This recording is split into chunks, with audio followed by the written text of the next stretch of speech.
c'est la vérité que je suis très très triste aussi, quelque part, d'être au Cap. J'ai vu les routes du Cap Haïtien aujourd'hui, j'ai vu la route menant de l'aéroport à la ville, ça m'a rendu très très triste. Très très triste parce que ce n'est pas parce que l'on est pauvre qu'il faut que nous soyons dans cet état. Ce n'est pas parce que l'on est pauvre qu'il faut que nous tolérions autant de déchets dans notre environnement.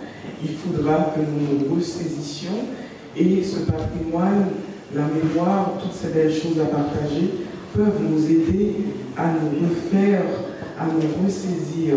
Il y a des choses à dire, il y a des choses à faire, il y a des choses à comprendre, il y a des choses à partager. Un centre de documentation pour l'ISPAN, pour nous tous, pour le ministère de la Culture, pour toutes celles et ceux qui voudront, est une très très bonne idée.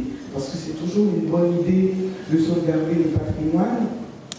Et parce que 50 ans, Patrick Durandis rappelait que tout ça, toutes ces idées, ces partages, cette envie de donner plus de valeur, de sauver le patrimoine, de mettre la citadelle au cœur des préoccupations de la République, à juste titre, toutes ces idées ont germé il y a une petite cinquantaine d'années.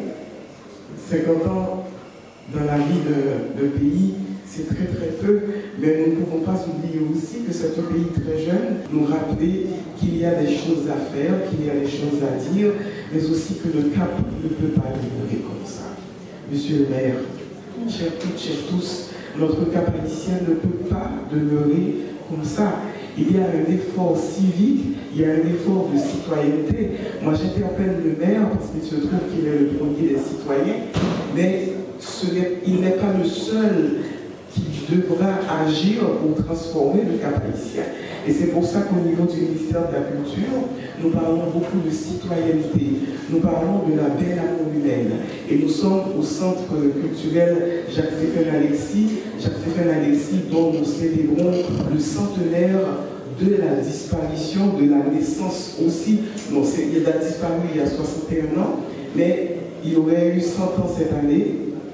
Jacques-Stéphane Alexis est né en 1922, il était médecin, il était un homme politique, il était un romancier, il était un théoricien de la littérature, il a beaucoup théorisé sur le réalisme merveilleux en Amérique latine. C'est une voix de l'Amérique latine, c'est une voix du monde noir, c'est une voix de l'humanité.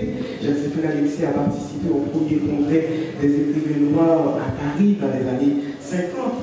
Jacques-Stéphane Alexis a disparu dans des conditions effroyables.